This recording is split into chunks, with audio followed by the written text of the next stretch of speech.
Something dramatic is unfolding in the Middle East right now, and the consequences could ripple across the entire world. Iran has once again rejected negotiations with the United States. Tensions across the region are rising, and political reactions in Washington are becoming louder by the day. What exactly is happening behind the headlines? And why are analysts warning that this situation could reshape the balance of power in the Middle East? Before we dive deeper, let me invite you into this conversation for a moment. If you are watching from Malaysia, Canada, the United States, or anywhere around the world, type the word peace in the comments. It may sound simple, but when global audiences start paying attention together, discussions become more informed and less driven by rumors. Assalamu alaikum, and let's unpack what is really going on.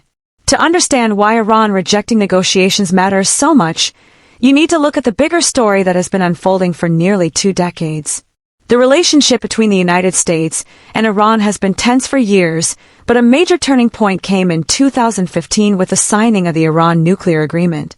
That deal, officially called the Joint Comprehensive Plan of Action, involved Iran and 6 global powers including the United States, the United Kingdom, France, Germany, Russia, and China.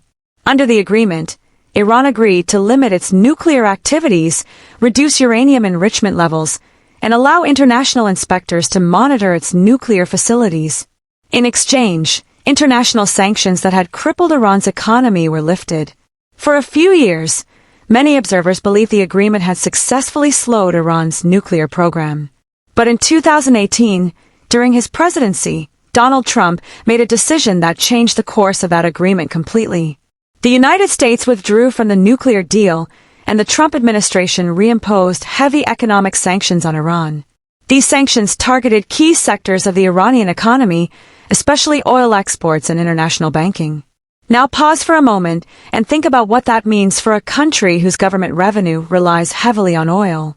Before sanctions intensified, Iran exported more than 2 million barrels of oil per day. When sanctions returned, those exports dropped dramatically, putting enormous pressure on Iran's economy. Inflation rose, the Iranian currency lost value, and everyday goods became more expensive for ordinary people.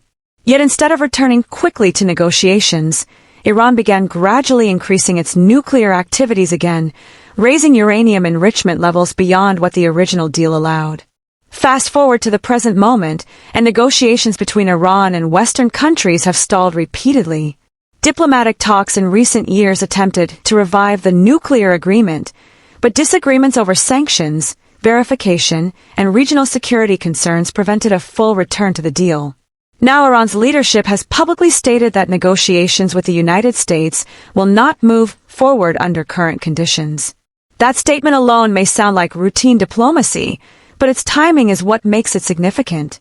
Tensions across the Middle East are already high, with multiple conflicts involving different actors in the region. To understand the implications, let's look at geography for a moment. The Middle East is home to some of the world's most important energy routes, including the Strait of Hormuz. Roughly 1/5 of global oil shipments pass through this narrow waterway every day. Any instability involving Iran has the potential to affect shipping routes, insurance costs for tankers, and global energy prices. Think about how that reaches everyday life. When oil prices increase internationally, transportation costs rise, and that can influence the price of goods in many countries, including Malaysia. Even if you live thousands of kilometers away from the conflict, the ripple effects can still reach your daily expenses. Now, let's return to the political dimension of the story. When Iran rejects negotiations, it sends a signal not just to the United States, but to the entire international community. It suggests that Tehran believes its strategic position is strong enough to resist pressure, at least for now. At the same time, political reactions in Washington have become more intense. Donald Trump has long argued that strong economic pressure and sanctions are the most effective tools for dealing with Iran's leadership. During his presidency, his administration described its approach as a campaign of maximum pressure.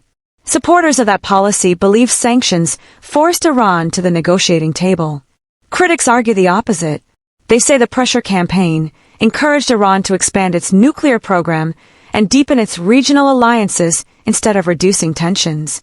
This debate has shaped American foreign policy discussions for years, and it continues today. When news broke that Iran was rejecting negotiations again, political figures on different sides of the debate responded quickly. Trump has repeatedly stated that Iran would not have taken such a firm stance if his administration's policies were still in place. Meanwhile, critics argue that long-term diplomacy and multilateral agreements remain the only sustainable path to reducing nuclear risks. But the story does not end with politics in Washington.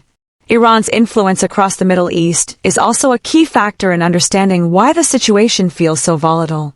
Iran maintains alliances with several groups and governments across the region. These partnerships extend into countries like Iraq, Syria, and Lebanon. Supporters of Iran describe these relationships as defensive alliances that protect regional stability. Critics see them as tools for expanding influence and projecting military power. Because of these alliances, conflicts in one part of the region can quickly affect several others. For example, tensions between Israel and groups allied with Iran have already raised concerns about broader escalation. Each new development in one area increases the pressure on leaders across the region to respond. This is why analysts often describe Middle Eastern geopolitics as a complex chessboard.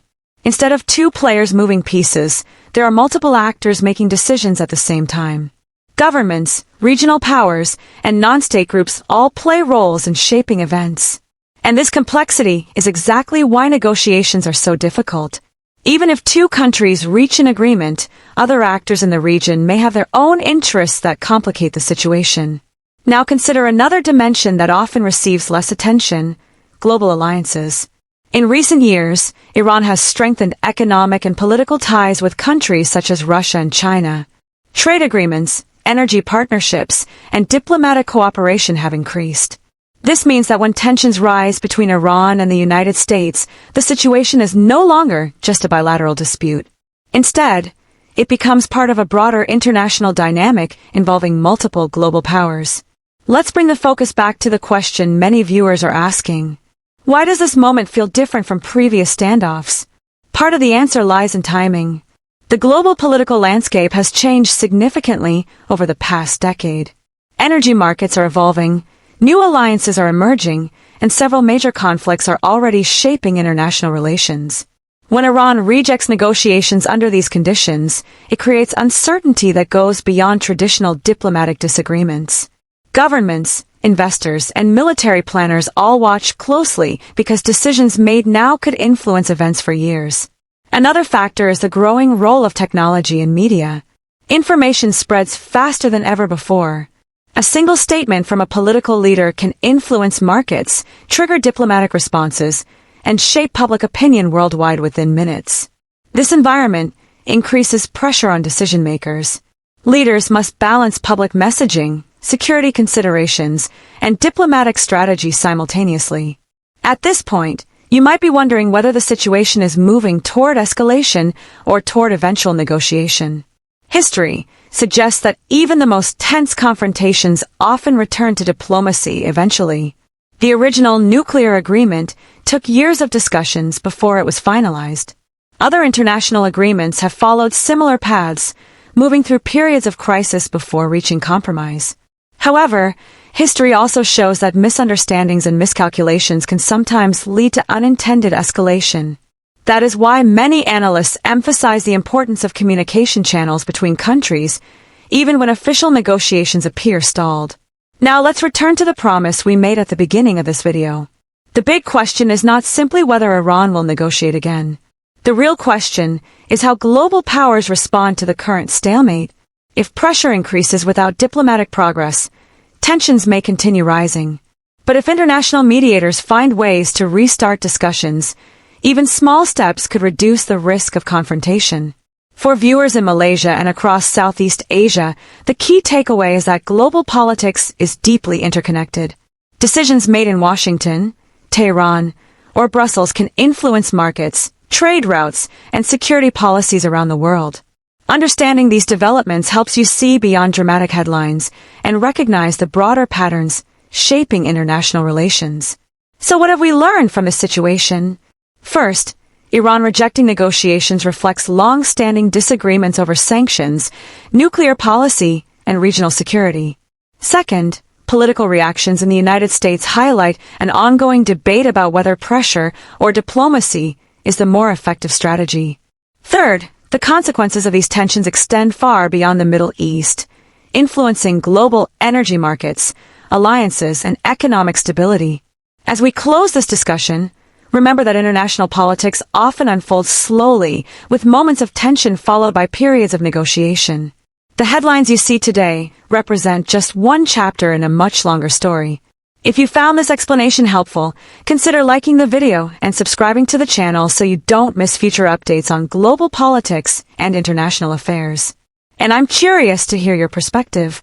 Do you think stronger economic pressure forces countries into negotiations, or do you believe diplomacy works better through cooperation and compromise?